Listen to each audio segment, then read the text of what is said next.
Olá, boa tarde a todos. Sejam todos muito bem-vindos.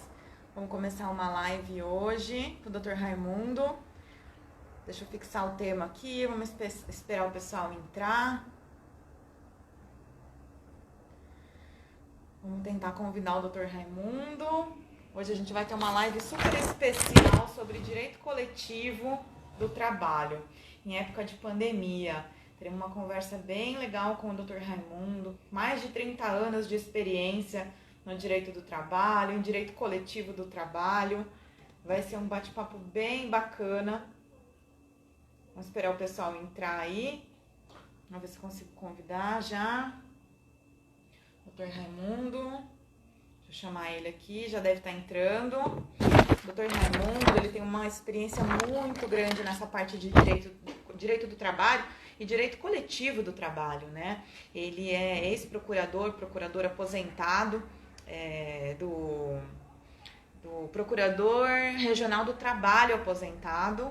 Ele é advogado, professor, autor de obras, especialista em negociação coletiva, conflitos coletivos. Ele vai dar uma aula aqui pra gente, vai ser um bate-papo bem bacana. Tô esperando o Dr. Raimundo entrar aqui, vamos ver se eu já consigo achar ele, consigo convidar ele.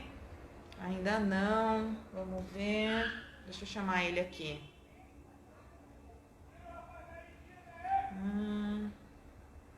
Vamos ver se ele já tá aqui. Vamos tentar chamar o Dr. Raimundo aqui para ele entrar na nossa live, a gente começar o nosso bate-papo. Tô vendo que tá todo mundo aqui. O pessoal sempre que acompanha as lives com a gente, presente. A gente mudou um pouquinho o horário.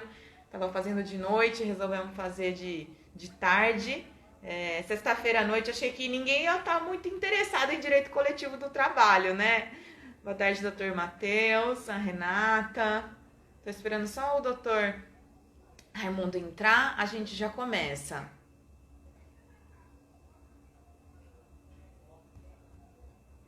Vamos ver se ele já tá. A doutora Cleia, sempre nos acompanhando também, presente.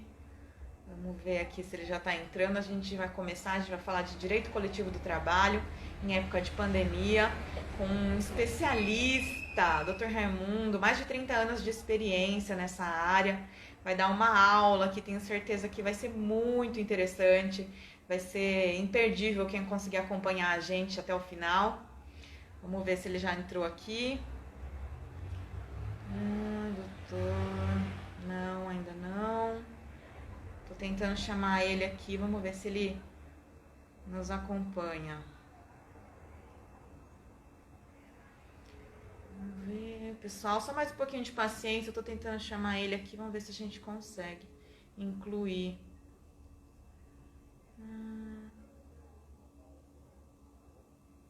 Oi, doutor Raimundo. Oi, tô tentando te incluir aqui na live. O senhor é o que tá como Robson, não? Não, tô esperando o doutor entrar. Tá, muito obrigada. Aí já consegui falar com ele, pessoal. Só mais um pouquinho de paciência. A gente vai falar de direito coletivo do trabalho. Vai ser muito interessante.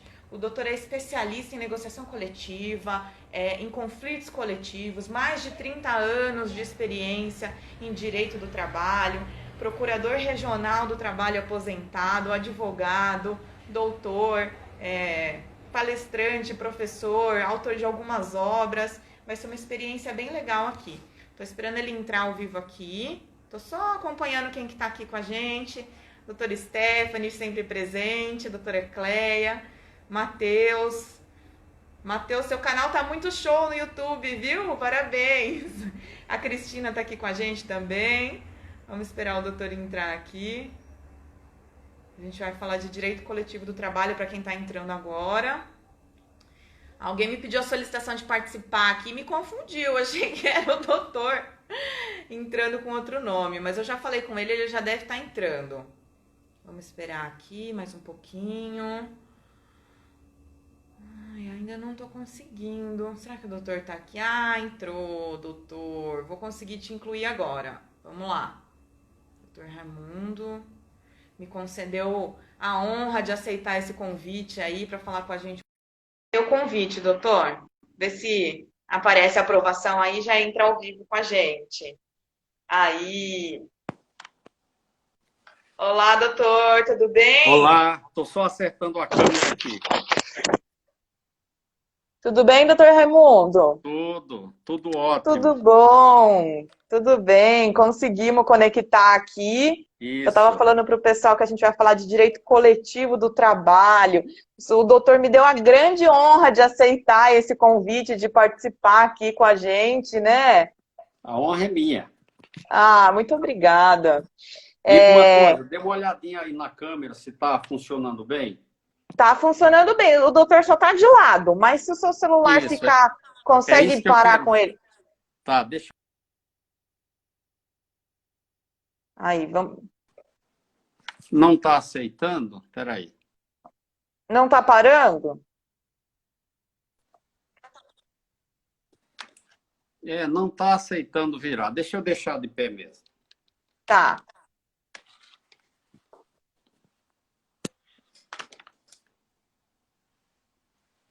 Porque Doutor está Raimundo. carregando e aí Ah, está tá. deitado. Tá Agora eu tô te vendo excelente, tá muito bom. ótimo. Tô te Agora tá ouvindo bom. também. Tá me ouvindo? Agora tá Boa, bom. boa tarde a todos, a todas. É um prazer estar aqui com vocês. Muito obrigada. Eu estava contando um pouquinho, doutor Raimundo, que o doutor é procurador regional do trabalho aposentado e falei um pouquinho. Mas acho que melhor o doutor contar a sua história. Conta um pouquinho pra gente a sua carreira, um pouquinho da sua história. Sim, claro. Bem, procurador do trabalho foi o meu último cargo público, mas comecei algumas semanas antes. Para abreviar um pouco, para a nossa turma aqui, que é tudo do direito, né? Ou quase tudo da área do direito, eu comecei a fazer direito, ainda trabalhando numa metalúrgica, e já fazendo o curso do direito. E no segundo ano de direito, tive uma oportunidade daquelas, que são poucos que a têm, de ser convidado para trabalhar no departamento jurídico de um sindicato. Então, Ah, imaginem isso. Ali eu concluí o curso de direito, ali eu virei advogado, ali eu atuei como advogado e também, não só naquele sindicato, mas em outros, com escritório particular, por mais de 10 anos. Isso era no ABC Paulista, ali no fervilhão dos movimentos trabalhistas, né? De maneira que até aprendi um pouquinho sobre essas questões ali, naquela região. E depois, Aline, porque sempre foi um sonho meu, ser juiz. Quando eu comecei a fazer direito, eu dizia assim, eu tinha um professor que era juiz do trabalho, era um homem que media assim uns 2 metros de altura e tinha uma voz de locutor, entendeu? E impressionava muito, né? O jeito dele falar, o jeito dele dar aula, né?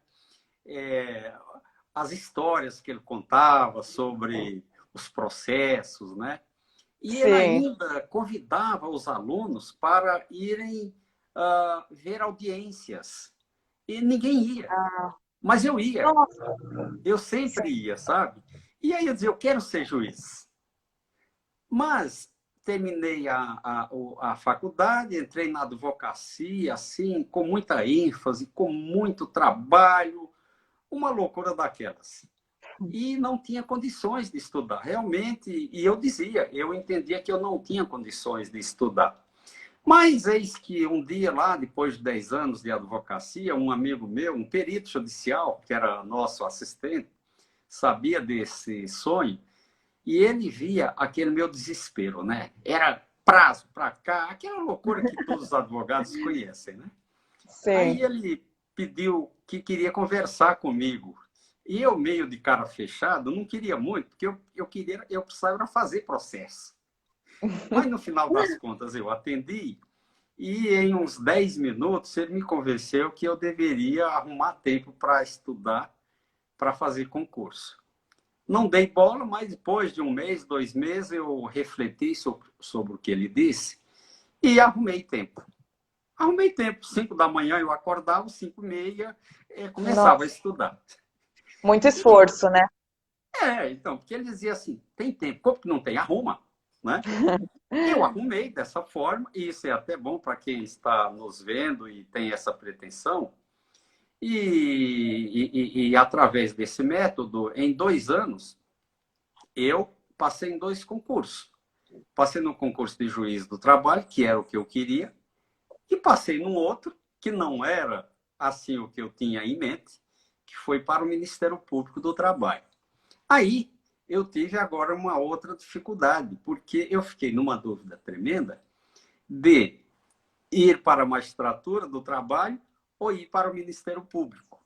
Mas Né? que dificuldade boa, né, doutor? Queria passar essa dificuldade também. Não, é uma dificuldade boa, mas no Claro, com paralelo, no certeza. momento, olha, eu vou dizer para você, é difícil, sabe? Né? Sim. Aí um dia É uma sempre tem escolha aquela. de vida, né? É escolher o Mas, rumo que a sua e, vida tomaria, né? e depois o seguinte, para juiz era no Paraná. E eu estava todo empolgado para ir.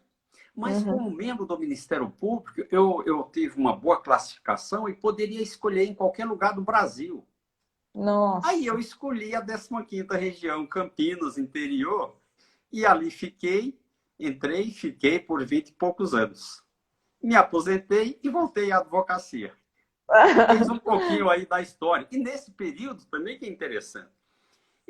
Depois que eu entrei aí no Ministério Público, aí também dei uma importância maior à parte acadêmica, né? E comecei a dar aula aqui, comecei a dar aula ali, comecei a dar muita aula nos cursos preparatórios para juízes e procuradores, né? Porque as pessoas achavam que eu tinha a magia, sabe, para ajudá-las a passar nos concursos. E eu findei ficando aí por 20 e tantos anos dando aula nesses cursos. Depois fui fazer doutorado, escrever livro e estou por aqui ainda dando os pitacos. Mas sempre teve essa questão do direito coletivo muito forte, enraizado, né, doutor? Muito, muito, muito. Tanto na época que eu era advogado, como hoje, evidentemente, e no período que eu estava dentro do Ministério Público, eu realmente atuei muito nessa parte coletiva, que é um lado muito interessante da atuação também do Ministério Público. Né? E eu fazia muito ali, eu criei, né? Até um dia virei chefe do Ministério Público e convenci os colegas a criar uma coordenadoria de direito coletivo, cujo primeiro principal objetivo era promover mediações, promover conciliações entre capital e trabalho. E assim eu digo para você, foi um momento de muita satisfação, porque o sucesso foi muito bom, sem dúvida alguma. Imagino. Conciliação, com certeza, é um caminho que a gente vê tão, tão prematuro ainda, né? Sendo valorizado agora no CPC de 16, sendo trazido agora com a reforma trabalhista um pouquinho, a gente vê algumas mudanças de implementar mais sejusques e negociações, e é uma necessidade que já se arrasta há muito tempo, né? Com certeza, com certeza. É o melhor caminho. O diálogo social é o melhor caminho. Né? E, como a gente vai falar um pouco aí ainda hoje, principalmente no momento em que nós estamos vivendo. Sim, essa dificuldade do direito coletivo, eu acho que ela começou com a reforma trabalhista, né, doutor? Sim, sim.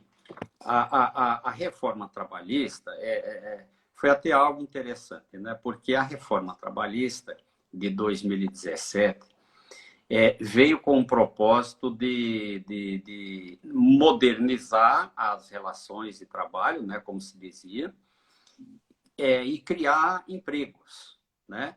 Mas dentro disso tinha um dos objetivos que era fazer prevalecer o negociado sobre o legislado, né?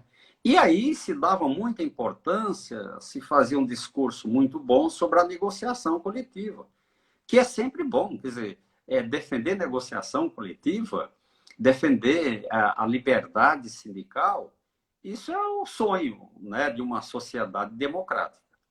Mas, ao contrário disso, a reforma trabalhista foi por um outro caminho.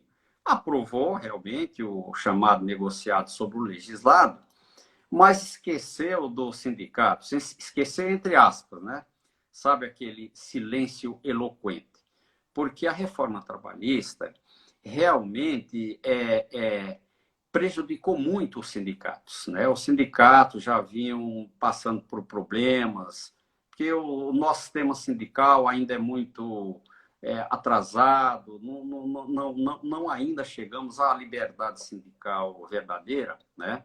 E a reforma trabalhista prejudicou muito os sindicatos, porque de um lado dizia que era importante a negociação coletiva, como de fato é, né? Que era interessante, em algumas hipóteses, fazer prevalecer o negociado sobre o legislado, mas enfraqueceu sobremaneira o sindicato, né? Por exemplo, acabando com a contribuição sindical compulsória, e aqui não estou a defender a contribuição compulsória, porque nunca o fiz, né? Há 40 anos que eu vivo nesse meio, nunca defendi essa forma de sustento financeiro. Para mim tem que ser uma forma democrática, uma forma consensual, aprovada pelas assembleias dos trabalhadores. Mas o problema sério é que, da noite para o dia, se acabou com a contribuição sindical. Quer dizer, boa ou ruim é aquilo que existia desde a CLT. Mas a reforma veio e, com ela, acabou da noite para o dia, mas não criou nenhuma forma substitutiva, né, de financiamento das atividades sindicais. Esse foi o grande problema.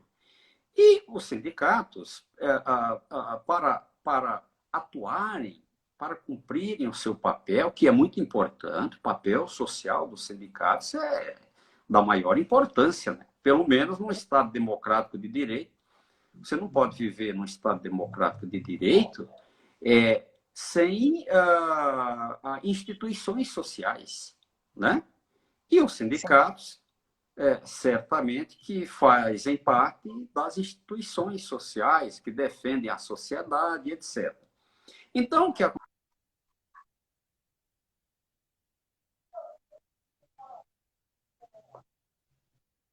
Sindical, mas não criaram nenhuma forma substitutiva de financiamento das atividades. E aí prejudicou Estava ruim muito. com, né? O doutor acha que teriam soluções melhores, mas ficou pior sem, porque foi uma forma repentina, né? Com certeza, com certeza. A solução adequada, Aline, só lembrando aos mais antigos, em 2003, 2004, mais ou menos, houve um grande evento no Brasil, promovido pelo o governo da época, o Fórum Sindical.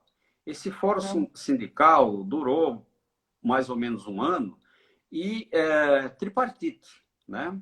Era um fórum tripartite com a participação do governo, dos empresários e dos trabalhadores. E ali discutiram reais e verdadeiras reformas sindicais, né? E, inclusive, a questão do custeio sindical. Acabava com a contribuição sindical compulsória, porque não é a melhor forma, nunca foi, mas acabava de forma transitória, entendeu? Sim. A cada ano ia diminuindo, até acabar. E, no lugar dela, entrava uma chamada contribuição negocial, né? Aprovada nas assembleias, as assembleias que iriam aprovar essa contribuição negocial para manter a atividade sindical, né? Sim. Mas a reforma trabalhista realmente não teve esse propósito e criou todo esse problema com o qual o movimento sindical está vivenciando, que foi muito agravado ano passado com uma dita medida provisória, acho que é 873, que proibiu as empresas de descontarem qualquer contribuição dos trabalhadores. Não era somente a sindical. Tem que deixar bem claro isso. Qualquer contribuição os empresários estavam proibidos de descontar e, consequentemente, repassar aos sindicatos. Então, assim, aí levou de vez os sindicatos à lona, né? Estão tentando aí se recuperar, mas não é fácil. Não está fácil hoje a vida aí dos sindicatos, principalmente, Aline, porque tem que também deixar claro, nós temos a necessidade, né? O Estado Democrático de Direito, ele necessita de instituições sociais fortes. Ele necessita de sindicatos fortes, sindicatos livres, sindicatos organizados, para realmente organizarem os trabalhadores e defender os seus direitos básicos, seus direitos fundamentais, né? Isso é uma necessidade. Mas hoje o que a gente está vendo, quer dizer, isso já vinha de antes, o movimento sindical brasileiro, ele está bem dividido, né? Isso tem que dizer com muita tranquilidade. Parte dele não tem compromisso real e verdadeiro com os interesses dos trabalhadores, né? São dirigentes que estão ali muito mais para defender um status pessoal, né? Para se encastelar nos sindicatos. E eu digo, com maior tranquilidade, né? Tem muitos amigos sindicalistas. Né? Ser sindicalista não é uma profissão. Ser sindicalista é um encargo. E olha que é um encargo muito importante, mas pesado para quem o exerce realmente, né, dentro daquilo que deve ser, né? Então Dedicação, né? Nós temos de um lado uma parte desse movimento sindical que complica até a situação. Mas nós temos uma outra parte comprometida com, sabe, o seu papel social importantíssimo, né? De orientar os trabalhadores, de buscar defender os seus direitos, né? E está difícil, né? Está difícil por conta dessa problemática toda envolvendo o sistema de custeio, né? Espera-se, sabe, Aline e demais ouvintes, que algum governo tenha assim a responsabilidade social de encampar uma reforma sindical verdadeira, real, mas assim, uma reforma discutida com os interessados. Não é uma reforma enfiada a cabeça para baixo pelo governo. É uma reforma discutida com o governo, claro, mas com os principais interessados, que são o setor patronal e o setor profissional, né? Principalmente esses dois, são eles que sabem das suas necessidades do dia a dia, né? Esperamos que um dia isso aconteça. Temos que ter esperança, né? Mas nesses momentos eu acho que o doutor, como advogado também, acho que a gente não valoriza tanto até ser retirado da gente, né? Então eu atendo muitos clientes que falam, mas eu tinha direito disso, mas eu costumava ter aquilo. Falou, olha, convenção coletiva, olha, isso é sindicato. Agora não tem mais. Não tem mais negociação como tinha antes, não tem mais os direitos que tinha antes. Isso era o sindicato que negociava? Era. Então, às vezes, as pessoas se preocupam muito em fazer carta de oposição e o sindicato, mas na hora do direito, aí vai ver que faz falta, né? É verdade. Um outro dia, ali, é bem interessante isso que você está falando, né? Porque eu digo, temos sindicatos bons, sindicatos comprometidos e bem organizados. Aí um sindicato, ao invés de fazer como alguns que passam uma circular dizendo, olha, você não vai pagar a contribuição, então você não vai ter direito aos benefícios da convenção coletiva, cria aquele problema todo, depois é denunciado no Ministério Público, recebe ações. Não me parece ser esse o caminho. Mas esse sindicato, assim, que é de ser elogiado, o que ele fez? Ele fez um boletim, né? É um sindicato que ainda tem jornalista que ajuda, né? Eles confeccionaram um boletim mostrando, de um lado, os direitos assegurados na lei, na CLT, né? E, de outro lado, colocaram os direitos que fazem parte dos acordos e convenções coletivas. Ah, Olha, um negócio interessantíssimo, né? De chamar atenção até para a gente que convive no dia a dia com toda essa problemática, mas às vezes não para pensar quantos direitos os trabalhadores têm que não estão na lei, sim, estão assegurados nas convenções, nos acordos coletivos, e como você falou, estão diminuindo. está Da diminuindo. reforma trabalhista para cá, não se vê criação de novos direitos por meio dos instrumentos coletivos. Ao contrário, o que nós estamos vivenciando é a diminuição daqueles direitos, até alguns históricos, né? Estão diminuindo. Quer dizer, os patrões não querem mais negociar. As categorias estão enfraquecidas. Então, qual é o resultado? É precarizar, é diminuir os direitos e precarizar as condições de trabalho. Não tem outra. Ou o desemprego, né? Com Sim. essa pandemia, aí Pois é. tudo se justifica, a precarização, é melhor do que o desemprego. Nem sempre. A gente não pode precarizar a todo custo também, né? É. E olha, Aline, você toca num ponto aí assim bem interessante, que merece uma reflexão até, né? E eu tô assim, eu quero só começar aqui, porque eu tô olhando aqui para a cara do Papa Francisco, tá? Hum. Quando o Papa Francisco disse o seguinte sobre os sindicatos, não é?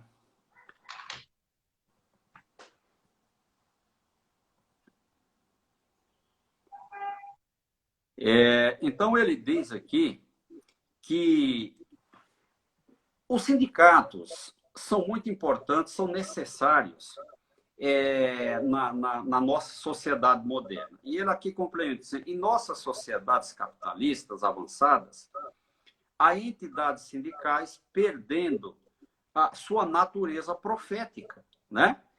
Que é de defender realmente os direitos dos seus representados, né? Mas aí ele também dá um puxão de orelha, dizendo o seguinte, que não há sociedade boa sem sindicatos bons, mas também não há sindicatos bons que não estejam na periferia. Olha que recado. Quer dizer, Sim, é uma expressão muito forte.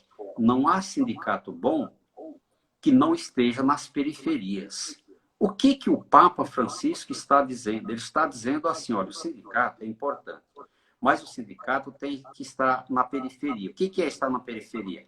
É estar ao lado dos trabalhadores, é estar conversando com os trabalhadores, é estar organizando os trabalhadores, sabe? Para levar as reivindicações aos patrões no momento certo, porque nem sempre o momento é adequado. Às vezes, uma reivindicação, eu aprendi muito, né? Porque eu convivi muito com sindicatos assim, da maior estirpe que se possa imaginar no Brasil, né? Um deles, os sindicatos metalúrgicos do ABC, que até hoje continua sendo respeitado, né? Então, eu vi os sim. dirigentes dizendo aos trabalhadores, olha, realmente, companheiros, essas reivindicações aqui, olha, são extremamente importantes, mas não é o momento. O momento não é esse, entendeu? Sabe? Sim. E o bom dirigente sindical é esse, que, nas palavras do Papa, estão na periferia, ouvindo os trabalhadores, mas também orientando, né? Sim. Inclusive sobre a possibilidade até de ir à greve, que é um direito fundamental dos trabalhadores, mas que deve ser utilizado, como se diz, na última hipótese, como última razão, né? E os E como uma sindicatos... ferramenta de negociação, e não pura e simplesmente como um ato ou para punir o empregador, mas uma ferramenta de negociação, né? Exatamente. Como dizia o professor Amaury Mascaro Nascimento, a greve é tão importante, mas ela é importante como ferramenta, e aí você bateu no ponto certo, ferramenta de apoio às negociações coletivas. Isso. Uhum. Entendeu? Porque realmente, sem uma pressão, pouco se obtém nas negociações coletivas. A gente tem algumas semanas de experiência nessa área e sabe, onde tem um sindicato mais organizado, sai alguma coisa. Onde não tem, não sai. Não sai. É normal, é fato, né? Não tenho o que dizer, né? Sim. Agora, Aline, você falou algo também aí interessante. Espera aí, que eu esqueci. Com relação à precarização e o desemprego, foi o que eu tinha falado antes, não? Precarização e desemprego e pandemia. É. Você veja, porque isso hoje está tudo, como diz, entrelaçado, né? Com essas MPs que entram e saem, então, né? Pois é. A gente já vinha, claro que mesmo antes da pandemia, passando por um problema não bom nas relações de trabalho, né? Muito desemprego, a reforma trabalhista não cumpriu o seu objetivo, que era criar emprego, muito pelo contrário. A reforma trabalhista precarizou bastante os empregos, né? Uhum. E aí nós chegamos na pandemia. Quer dizer, nós fomos apanhados aí no momento de fragilidade, né? E as consequências da pandemia, todo mundo está vivendo. O Brasil está vivendo. E, infelizmente, ainda vai viver muito mais. Porque isso não vai acabar, né? Mesmo quando sair aí uma vacina que vai imunizar todo mundo, mas o mundo ainda vai ficar convivendo com as consequências decorrentes dessa pandemia por algum tempo. E o mundo do trabalho, não tem a menor dúvida, o mundo do trabalho foi e será muito afetado ainda com essa pandemia, né? Desemprego, diminuição de renda, informalidade, né? Já estava intensa. E agora a tendência é aumentar mais ainda, né? Agora, o que é interessante notar é que isso traz um prejuízo social. Não tenha dúvida. Isso traz consequências humanas, consequências sociais incalculáveis. Mas o que eu quero dizer e pontuar aqui é que o capitalismo também perde com isso. O capitalismo inteligente sabe que quem bastante movimenta a economia são os trabalhadores. Sim. Quem compra uma geladeira em 24 meses, 36 meses e paga, veja, compra e paga, é o trabalhador. Mas ele vai fazer um crediário de uma geladeira ou de um fogão quando ele tem uma segurança de ganhos. Agora, você veja a pessoa que está com um contrato precário, entre aspas, empreendedor, né? Porque o discurso tem sido muito intenso, né? De empreendedorismo. Né? Romantizando uma relação precária, né? Não é? Aí o cara recebe aquele dinheirinho da rescisão, compra uma bicicleta e vira um empreendedor. Olha que coisa, olha que coisa. Quer dizer...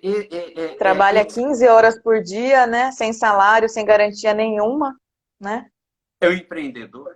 Quer dizer, esse cidadão vai comprar uma geladeira, um fogão de 24 meses? Ele não vai comprar. Não.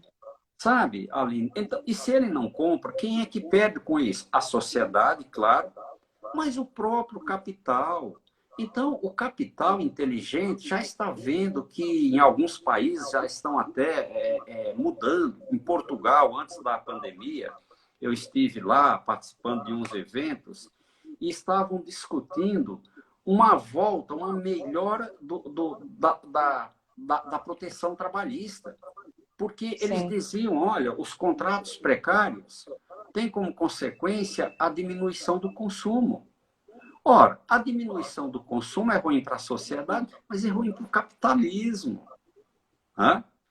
Então, é preciso que, como se diz, aqueles que mandam no mundo, porque tem alguém que manda no mundo.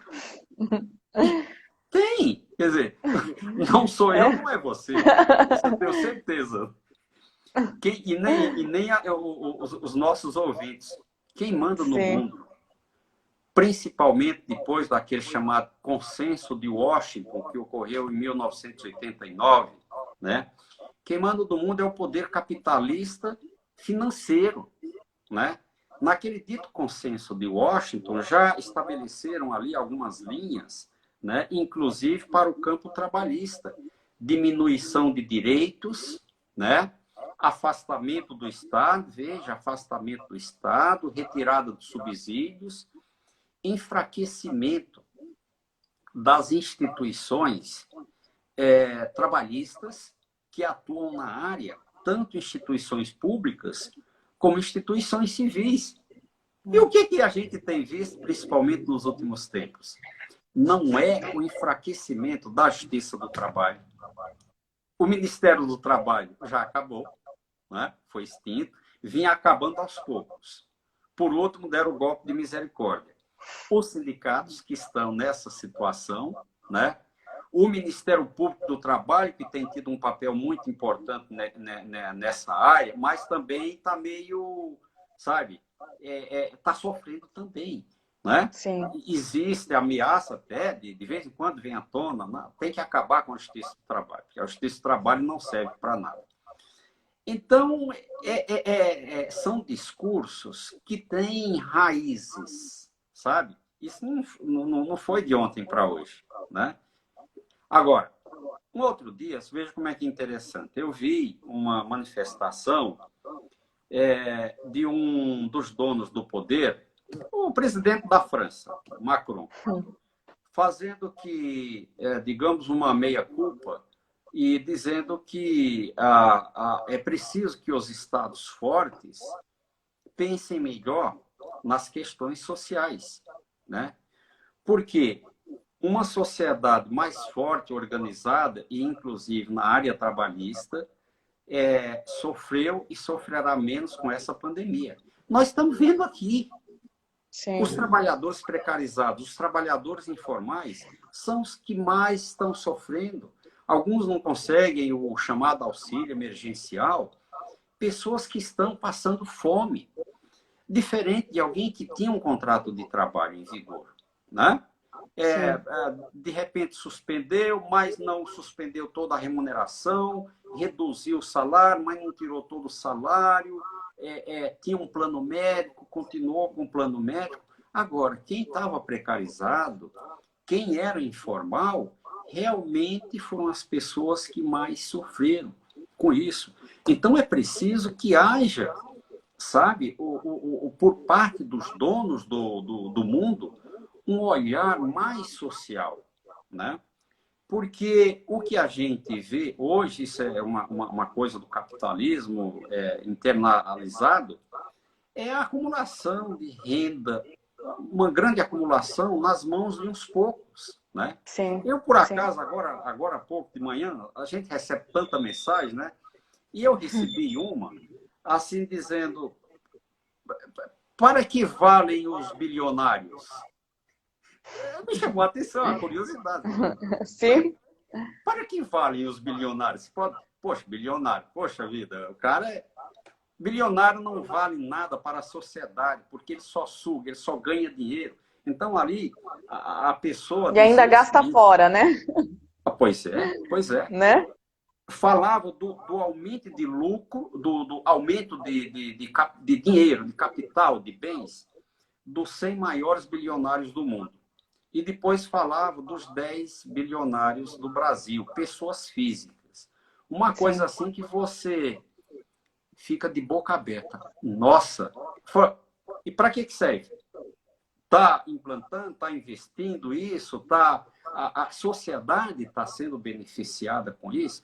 Então é preciso que os donos do mundo passem a ter um novo olhar para o social, sabe? Para a sociedade, para o ser humano, né? Porque, afinal de contas, eu sou ser humano, você é ser humano, o bilionário é um ser humano, sabe? E parece que essa pandemia está dando alguns recados, sabe? Parece que essa pandemia está dando alguns recados. porque ela não escolhe ninguém. Ela não... É claro que o cidadão da periferia tem uma probabilidade muito maior de ser infectado, né, do que um bilionário. Mas o Não só as bilionário... condições de higiene, mas o acesso a um tratamento depois também, né? Exatamente, Sim. exatamente. Né? Então, é É, essa questão que a gente está vivendo e que remete a muita reflexão em todos os campos e, sem dúvida alguma, no nosso campo do direito do trabalho. sim. O doutor acha que com essa pandemia, os sindicatos voltaram a ser um pouco valorizados de novo? Ou não? Só foi um começo e logo eles já foram deixados de escanteio novamente? Olha, é bem interessante nessa sua reflexão, porque você veja o seguinte, nós dizemos que os sindicatos são muito importantes, são necessários, né, no mundo do trabalho, em qualquer momento. Sim. Neste momento da pandemia, mais ainda. Acho que não há um momento, né, em que o diálogo social é tão necessário e importante como neste momento da pandemia. Mas o que aconteceu? Logo de início, as medidas provisórias de emergência afastaram os sindicatos. O Supremo Tribunal Federal, numa decisão também não refletida, mas entrou na onda, com todo respeito, afastou o sindicato. Senão, as empresas podem fazer os acordos de redução de salário e de suspensão dos contratos de trabalho diretamente, individualmente. Vejam, isso foi realmente algo afrontoso à Constituição Federal, para não dizer outra coisa. Vamos ficar aqui dentro do aspecto legal constitucional. Porque Acho a que é muito Constituição... utópico pensar que um trabalhador conseguiria conversar com o empregado, né? Com o Não, empregador. bom, primeiro que é uma afronta à Constituição, que a Constituição reconhece as instituições sindicais, os Sim. sindicatos, exige a participação deles nas negociações. Né? É obrigatória, está lá na Constituição Federal, sabe? E aí, quando vem uma lei, uma medida provisória, uma lei, depois uma decisão, né? Um ministro ainda resistiu um pouco, deu uma liminar mais ou menos, mas depois, lá por maioria, afastar. Então, isso não é bom. Não, isso não é, como diz um amigo meu, isso não é bom. Para a República. Né? Isso não é bom exemplo para o Estado democrático de direito. Né? E ainda, eu digo para você, não é bom para o setor empresarial. O setor empresarial percebeu logo de início que não era bom. Sabe por quê, Aline? E demais ouvintes? Porque não existe negociação individual. Não existiu negociação individual sobre redução de salário e suspensão de contrato de trabalho. Não existiu. Tirando, assim, raríssimas exceções, o que o empregador fazia, o que ele fez e quem ainda faz? Comunica ao trabalhador que o contrato dele está suspenso ou que haverá uma redução. Sim. Não, assim, olhando, é até risível. Não, mas tá bom, mas está feito.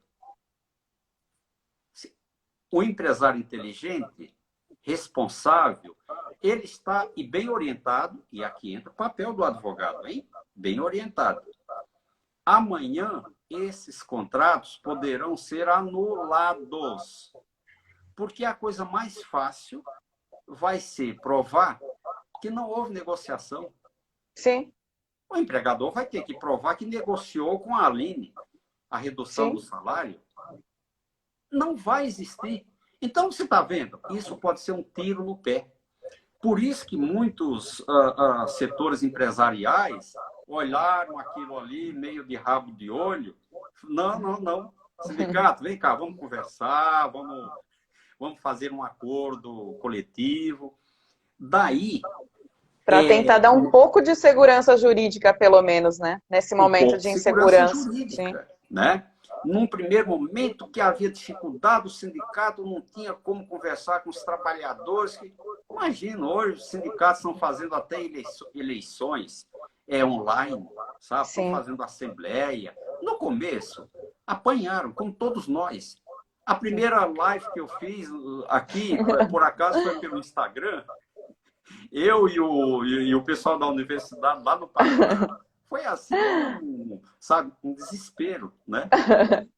Hoje a gente chega a Sim. fazer 2 lives ao mesmo tempo. Já fiz. Estou aqui pelo celular, o computador está do lado e tal. Sim. Você entendeu? Então, por conta disso, nós temos um número considerável de acordos coletivos, e eu digo, por parte dos sindicatos que correram atrás, aqueles sindicatos mais verdadeiros, né? Uhum. Mas também empresas responsáveis, prevendo um futuro passivo trabalhista, uma insegurança, como você bem colocou lá na frente, né? Uhum. Então, nós temos um número considerável de acordos coletivos de trabalho e convenções, né? Mais acordos realizados durante essa pandemia, né? Digo, ainda bem, Sim. porque eu dizia, olha, a pandemia vai passar. E empresários, quer dizer, patrões e empregados vão ter que continuar conversando, sabe? Sim. Não tem para onde correr. Vai continuar precisando do empregado. Exatamente. Não tem como. E outra coisa que também, Aline, tem que deixar bem claro, olha, capital e trabalho não são inimigos. Cada um tem o seu objetivo, claro, mas um depende do outro. Sim. O trabalho não vive sem o capital não vive sem o trabalho, sabe? Eu vejo isso com muita clareza, porque a minha formação profissional, como eu falei no início desta conversa, foi no ABC Paulista, sabe? No centro do mais avançado sindicalismo do Brasil, pelo menos depois da ditadura militar para cá, sabe? E o lema sempre foi esse. Nós temos, os empregados, os trabalhadores têm os seus objetivos. O lado patronal tem o seu, Sim. mas um depende do outro. Lá, por exemplo, Aline, eu aprendi, lá não havia tecido coletivo, raramente, com uma ou outra empresinha. As grandes Sempre empresas, negociava. ninguém ia à Justiça do Trabalho. Como resolvia? Negociando, Negociando. conversando, né? É isso que tem que ser feito. Por isso que eu digo, o diálogo social sempre foi e será muito importante, com a participação dos sindicatos e das empresas, mas neste momento de pandemia e pós, veja, nós vamos enfrentar o momento pós-pandemia, infelizmente, com muitas consequências, né? Com muitos problemas, né? Que eu ainda vou mais longe. Não vai bastar o diálogo social entre empregados e empregadores, mas vai ser necessário um tipo de concertação social, que é uma negociação, é um diálogo tripartite. Empresários, trabalhadores e o governo, né? Buscando caminhos, sabe? Para amenizar as consequências que, infelizmente, vamos sofrer ainda por algum tempo. E acredito que ainda virão, né? Nesse momento de pandemia, a gente ainda tem algumas medidas que estão sendo tomadas, auxílio emergencial, estamos tendo adiantamento de auxílio-doença, está tendo, né? Tapando o buraco, não é o ideal, mas está tapando. Eu penso assim, num segundo momento, a hora que todo mundo fala, não, tá tudo certo, acabou, fez a vacina, e aí? Como Exatamente. se abrisse emprego, como se as pessoas voltassem a todo vapor, e não vai ser assim. Não vai ser da noite para o dia. Realmente, vai haver uma transição até se voltar ao que era antes, sabe? Sim. E aí, só com muito diálogo, com muita conversa, né? E bom senso, responsabilidade social e humanidade, sabe? E pensando, acho que no coletivo, né, doutor? Pensando, não dá para a gente pensar nos direitos individuais nesse momento, né? Vai ter que ter um foco, como sempre, mas um foco muito maior nesse momento de transição no coletivo, na Exatamente. coletividade, né? Na coletividade. É isso exatamente, Aline. É isso exatamente que a gente espera, né? E que os sindicatos estejam preparados, se preparem para isso, as empresas, né? E o governo, porque não adianta, aqui não tem solução isolada, né? Não tem Sim, solução isolada. é verdade, doutor. Nosso tempo está acabando aqui. Daqui a pouco o Instagram derruba a Ah, eu gente. sei. Eu queria só fazer as considerações finais, agradecer o doutor. Não sei se tem mais alguma coisa para acrescentar da nossa conversa toda. Eu acho que a gente conseguiu falar bastante coisa de direito coletivo, né? Sim, sim. Olha, Aline, o que eu quero deixar aqui bem assentado é que nós estamos passando por um momento muito, muito grave. É o mundo inteiro, não é só o Brasil. Sim. O Brasil, como um país emergente, vai sofrer mais, né? Está sofrendo mais, não é? O campo do trabalho foi muito afetado, vem sendo afetado com as reformas, principalmente a reforma trabalhista de 2017, tá? E isso não é bom. Isso não é bom para a sociedade, isso não é bom para o próprio capital, que perde com isso, né?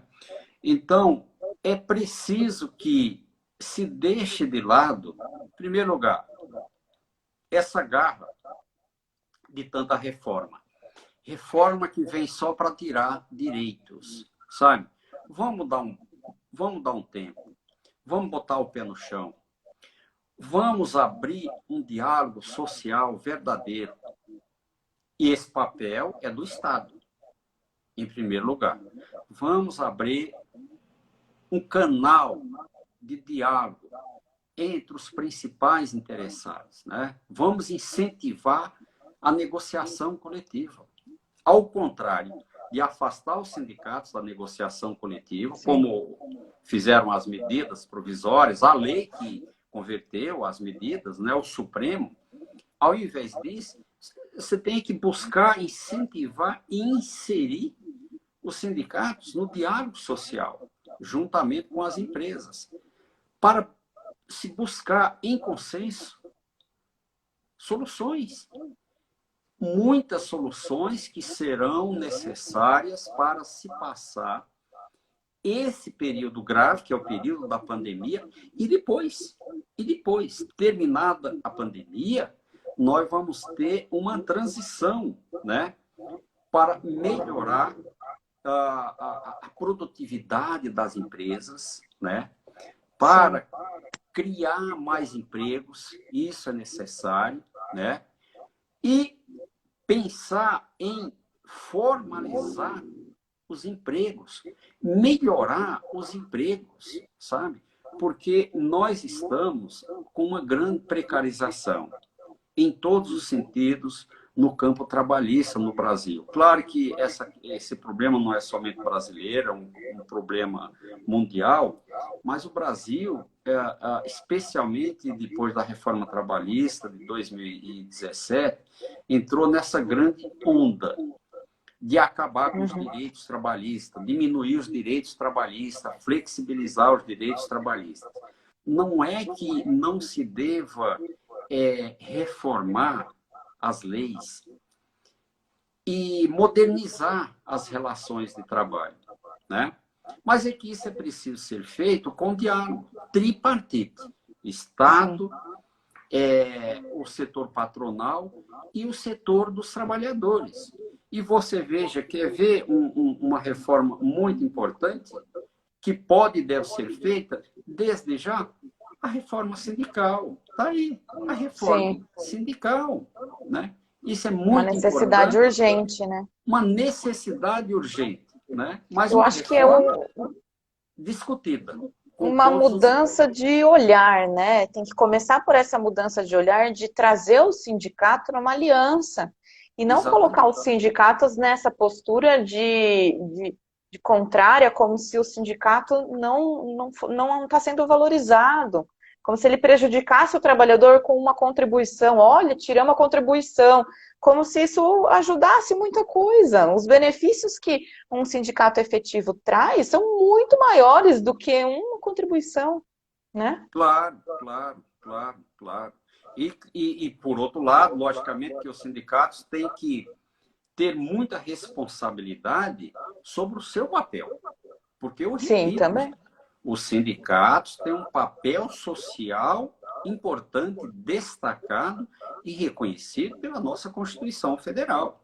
E aí é preciso que os dirigentes realmente cumpram esse seu papel, né? Um fiscaliza o outro, né?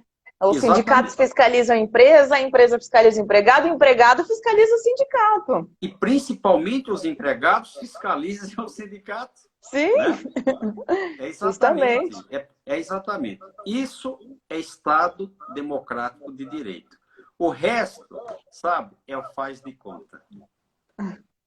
Tá certo, doutor. Queria agradecer imensamente. A gente teve muita participação aqui. Queria agradecer todo mundo que está acompanhando aqui com a gente, que acompanhou até o final, participou aqui com a gente. Doutor Raimundo, não tenho nem palavras para agradecer, deu uma aula aqui, uma explicação, né? Eu acho que já deixo o convite para as próximas. Tenho certeza que a gente tem muito assunto para falar de direito. Infelizmente, nosso tempo é curto. O Instagram vai derrubar a gente, então só queria realmente agradecer. Tá bom. Eu agradeço e um abraço para todos. E até a Um próxima. abraço. Um abraço. Muito obrigada. Tchau. Tchau.